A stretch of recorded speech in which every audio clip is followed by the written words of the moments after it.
തെറി കേൾക്കാൻ ഇനി ഞാനില്ല, ബാക്കി തെറി ഇനി രാഹുൽ ഈശ്വർ കേൾക്കട്ടെ. ദിലീപിനെ അനുകൂലിക്കാൻ ഇനി ശാന്തിവിള ദിനേശ് ചാനലിലേക്കില്ല.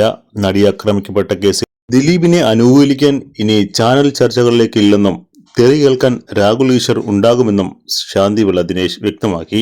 ദിലീപിനെ അനുകൂലിച്ച് നിരന്തരം ചാനൽ ചർച്ചകളിൽ പങ്കെടുത്ത ശാന്തിവിള നടിക്കെതിരെ വീണ്ടും രംഗത്തെത്തിയിരിക്കുകയാണ്. എന്നാൽ ദിലീപ് വിഷയത്തിൽ നടക്കുന്ന ചർച്ചകളിൽ അവതാരകർ മര്യാദ പാലിക്കുന്നില്ലെന്നും ഇത് അംഗീകരിക്കാനാകില്ലെന്നുമാണ് അദ്ദേഹം വ്യക്തമാക്കുന്നത്. കൂടാതെ നടിക്ക് രാഷ്ട്രപതിയെ പോലും ഇനി വിശ്വാസമുണ്ടാകില്ലെന്നും അദ്ദേഹം കൂട്ടിച്ചേർത്തു. സ്വന്തം യൂട്യൂബ് ചാനലായ ലൈറ്റ്സ് ക്യാമറ ആക്ഷനിലൂടെയാണ് ശാന്തിവിള ഇക്കാര്യം വ്യക്തമാക്കിയത്. നടി ആക്രമിക്കപ്പെട്ട കേസ് കഴിഞ്ഞ കുറേ വർഷമായി മുടങ്ങാതെ ചർച്ച ചെയ്തുകൊണ്ടിരിക്കുകയാണ്. നികേഷ് കുമാർ റിപ്പോർട്ടർ ചാനൽ നടത്തിക്കൊണ്ടിരിക്കുന്ന സമയത്ത് ചാനൽ നിലനിന്നത് തന്നെ ദിലീപ് ഉണ്ടായതുകൊണ്ടാണ്. എല്ലാ രാത്രികളിലും ദിലീപിനെ തെറി വിളിക്കുകയായിരുന്നു.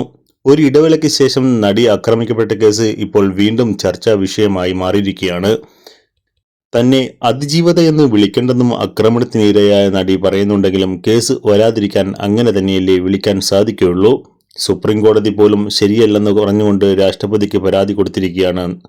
നമ്മുടെ നിയമ സംവിധാനമൊക്കെ ഇങ്ങനെ കൊഞ്ഞനം കുത്തുകയാണ്. വിചാരണ കോടതി ശരിയല്ല, ഹൈക്കോടതി ശരിയല്ല, ഒടുവിൽ സുപ്രീം കോടതിയും ശരിയല്ല.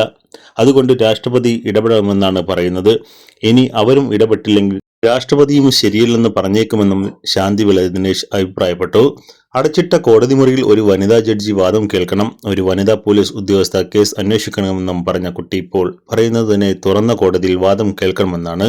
ഇതിനെക്കുറിച്ചെല്ലാം ഉള്ള ചർച്ചകളാണ് ഇപ്പോൾ നടന്നുകൊണ്ടിരിക്കുന്നത്. അദ്ദേഹം പറയുന്നു, അതുകൊണ്ട് തെറി കേൾക്കാൻ ഇനി ഞാനില്ല, ബാക്കി തെറി രാഹുൽ ഈശ്വർ കേൾക്കട്ടെ. ദിലീപിനെ അനുകൂലിക്കാൻ ഇനി ശാന്തിവിള ദിനേശ് ചാനലിലേക്കില്ലെന്ന് വ്യക്തമാക്കുന്നു.